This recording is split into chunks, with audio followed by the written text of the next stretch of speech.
بسم اللہ الرحمن الرحیم نحمدہ ونصلی علی رسولہ الکریم۔ آیت نمبر 61 سے آج انشاءاللہ تلاوت اور ترجمہ بیان کیا جائے گا۔ سب سے پہلے بلا تاخیر تجوید کے ساتھ اچھی طرح تلاوت کی کوشش کی جاتی ہے۔ اعوذ باللہ من الشیطان الرجیم، بسم اللہ الرحمن الرحیم۔ وَلَئِن سَأَلْتَهُم مَّنْ خَلَقَ السَّمَاوَاتِ وَالْأَرْضَ وَسَخَّرَ الشَّمْسَ وَالْقَمَرَ لَيَقُولُنَّ اللَّهُ فَأَنَّىٰ يُؤْفَكُونَ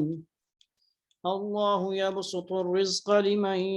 يَشَاءُ مِنْ عِبَادِهِ وَيَقْدِرُ لَهُ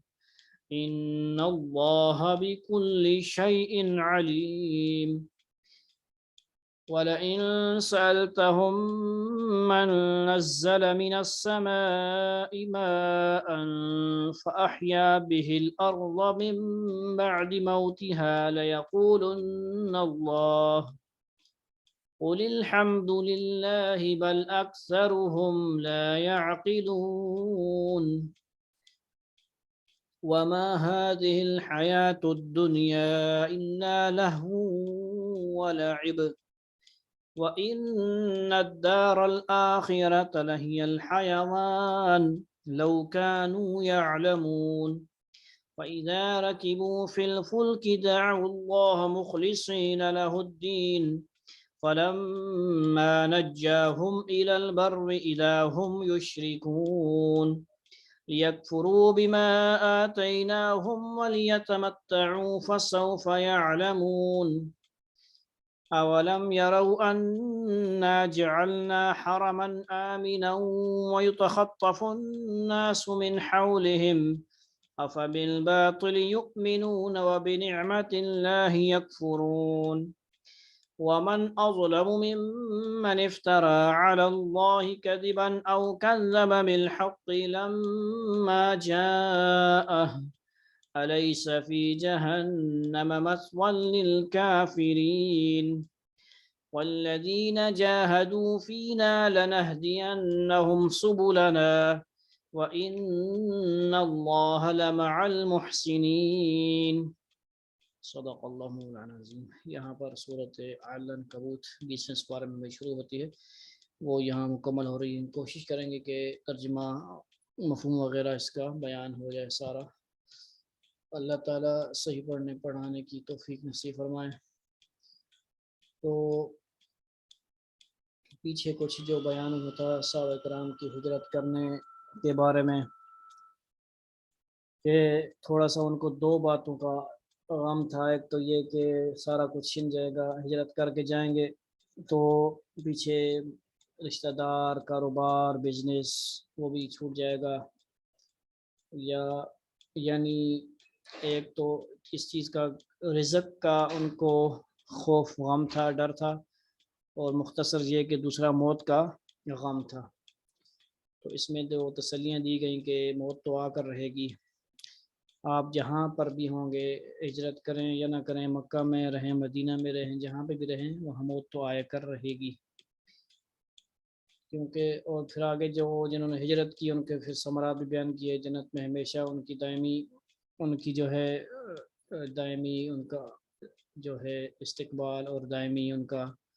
اکرام بیان کیا گیا ہے کہ رہائش خالدین فیہا، ہمیشہ وہ رہیں گے۔ کیا ہی ان عمل کرنے والوں کی بہترین اجر ہے۔ اور پیچھے کافروں کا انجام بھی بیان ہوا۔ آج یہاں سے بیان ہے کہ وَلَئِن سَأَلْتَهُم مَّنْ خَلَقَ السَّمَاوَاتِ وَالْأَرْضَ، اور اگر تم ان سے پوچھو، یعنی نبی صلی اللہ علیہ وسلم فرمایا آپ سے کہ اگر آپ ان سے پوچھیں کہ کون ہے جس نے آسمانوں اور زمین کو پیدا کیا، وَسَخَّرَ الشَّمْسَ وَالْقَمَرَ لَيَقُولُنَّ اللَّهُ، اور سورج اور چاند کو کام پر لگایا، یعنی کس نے کام پر لگایا، تو وہ ضرور یہ کہیں گے کہ اللہ، یعنی اللہ نے۔ فَأَنَّىٰ يُؤْفَكُونَ، پھر آخر یہ لوگ کہاں سے اوندے چل پڑتے ہیں، یعنی کہاں الٹے پاؤں جا رہے ہیں، یہ کہاں پر الٹے پاؤں چلے جاتے ہیں یہ، یعنی مانتے بھی ہیں اللہ کرتا ہے، پیدا کرتا ہے، اللہ نے پیدا کیا آسمان کو زمین کو، یعنی یہاں پر توحید کا بھی بیان ہے، عقیدہ توحید، جیسے ہم بار بار کہیں گے کہ عقیدہ توحید کو قرآن بیان کرے گا، رسالت کو، قیامت کو بار بار بیان فرمایا جائے گا۔ تو یہاں پہ بھی اللہ رب العزت کی وحدانیت، عقیدہ توحید کو بیان کیا جا رہا ہے، یعنی اس حقیقت کا اعتراف کرنے کا منطقی تقاضا یہ تھا کہ یہ وہ اسی اللہ تعالیٰ کی عبادت کرتے، کسی اور کی نہیں، لیکن اس کے بعد انہیں کیا ہو جاتا ہے کہ اس منطقی تقاضے پر عمل کرنے کے بجائے شرک شروع کر دیتے ہیں۔ یہاں پر ان کو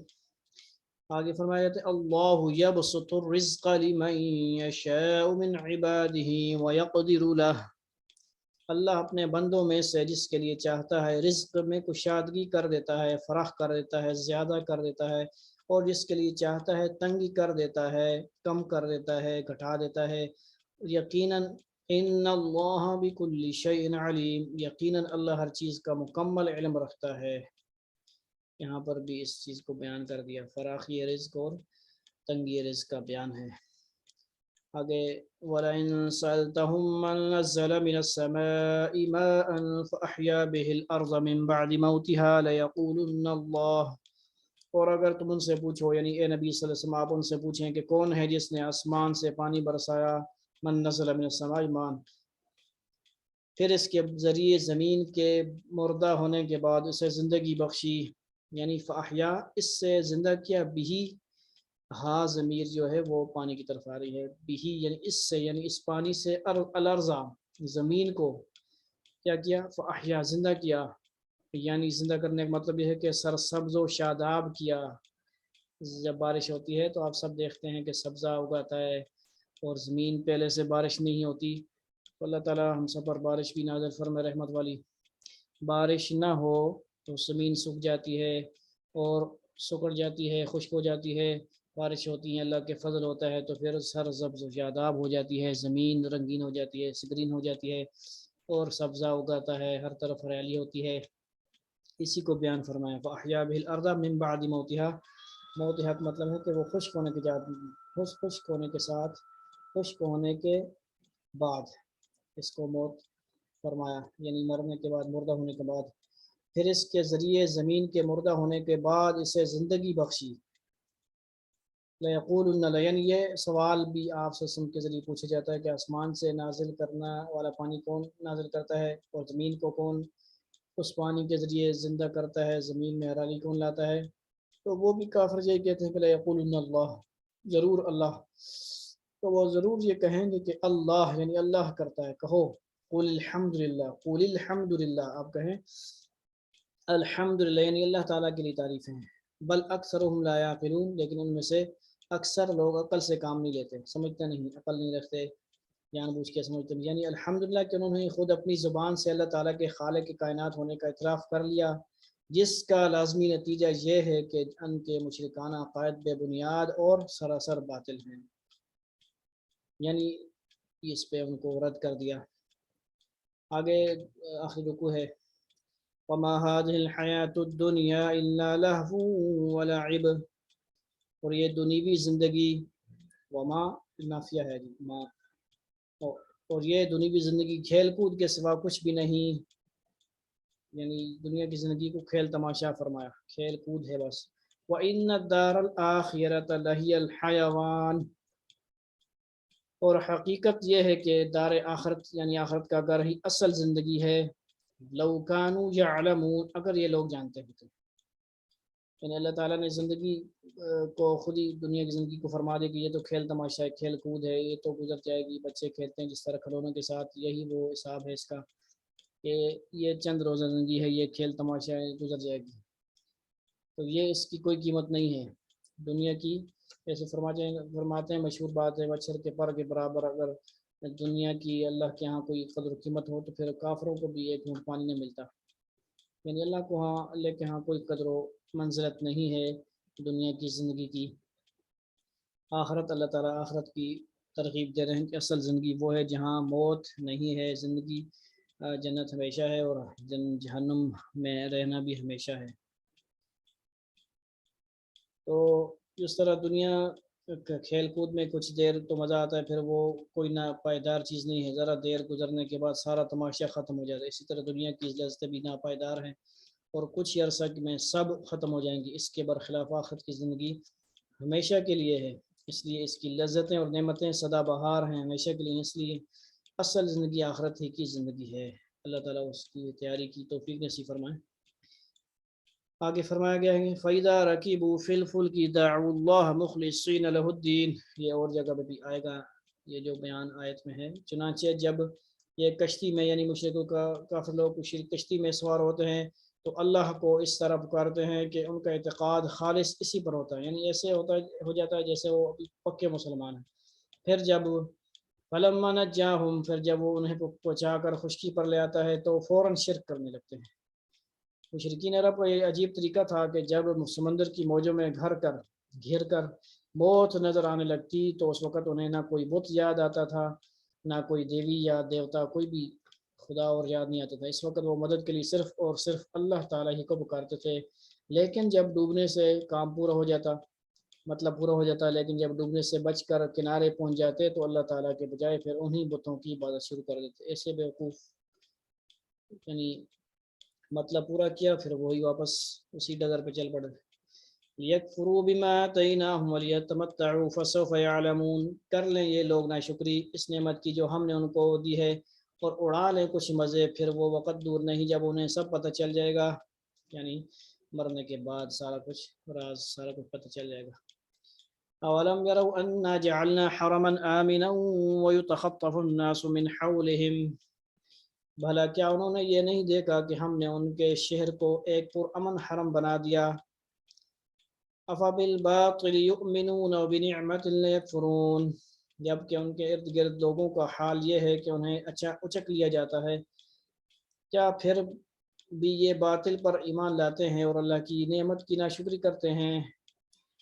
اس سے پہلے جو صورت ہے سورہ قصص، پچھلی صورت یعنی سورہ قصص 57 میں اس میں آیت وغیرہ میں گزرا ہے کہ مشرکین اپنے مکہ اپنے ایمان نہ لانے کا ایک بہانہ یہ پیش کرتے تھے کہ اگر ہم ایمان لے آئے تو سارا عرب جو اس وقت ہماری عزت کرتا ہے وہ ہمارا مخالف ہو جائے گا، یعنی یہ وہی ان کے خیال تھے کہ بس، حالانکہ اللہ تعالیٰ نے دین کی وجہ سے کتنے صحابہ کرام مسلمانوں کو عزت مقام عطا فرمایا، تو یہ ان کو یہی باطل خیال آتے رہتے تھے۔ ومن أظلم ممن افترى على الله كذبا أو كذب بالحق لما جاءه، اور اس شخص سے بڑا ظالم کون ہوگا جو اللہ پر بہتان باندھے یا جب اس کے پاس حق کی بات پہنچے تو وہ اسے جھٹلائے۔ أليس في جهنم مثوى للكافرين، کیا جہنم میں سے کافروں کا ٹھکانہ نہیں ہوگا، یعنی اللہ تعالیٰ ہوگا مطلب اس میں نفی کا مطلب تاکید ہے، تاکہ ان کا ٹھکانہ جہنم ہوگا۔ آخری آیت ہے جی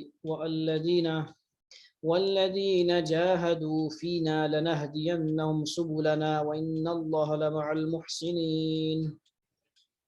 اور جن لوگوں نے ہماری خاطر کوشش کی ہے ہم انہیں ضرور اپنے راستوں پر پہنچائیں گے، اور یقیناً اللہ نیکی کرنے والوں کے ساتھ ہے۔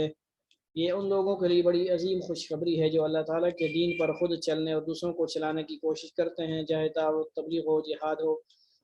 جب تک ان انسان اس راستے میں کوشش جاری رکھے اور مایوس ہو کر نہ بیٹھ جائے۔ اللہ تعالیٰ کا وعدہ ہے کہ وہ اس کی مدد فرما کر ضرور منزل تک پہنچا دیں گے، لہذا راستے کی مشکلات سے ہار مان کر بیٹھنے کے بجائے نئے عزم و ہمت کے ساتھ یہ کوشش ہمیشہ جاری رکھنی چاہیے۔ اللہ تعالیٰ ہم سب کو اس کی تو مکمل توفیق عطا فرمائے، آمین آمین ثم آمین۔ اس کے ساتھ ہی ہمارا یہ ترجمہ مختصر ہے، اس میں ہم نے ترجمے کوئی زیادہ ملحوظ خاطر رکھا ہے تو ضروری باتیں کچھ بیان کی گئی ہیں، اللہ تعالیٰ کمی بیشی معاف فرمائے۔ تو انشاءاللہ سورہ روم اور پیچھے جو کچھ سورت عنکبوت کا کچھ حصہ رہتا ہے ان قریب انشاءاللہ اللہ تعالیٰ اس کو بھی بیان کرنے کی، دہرائی کرنے کی، تکرار کرنے کی توفیق نصیب فرمائیں گے۔ وآخر دعوانا الحمد للہ رب العالمین۔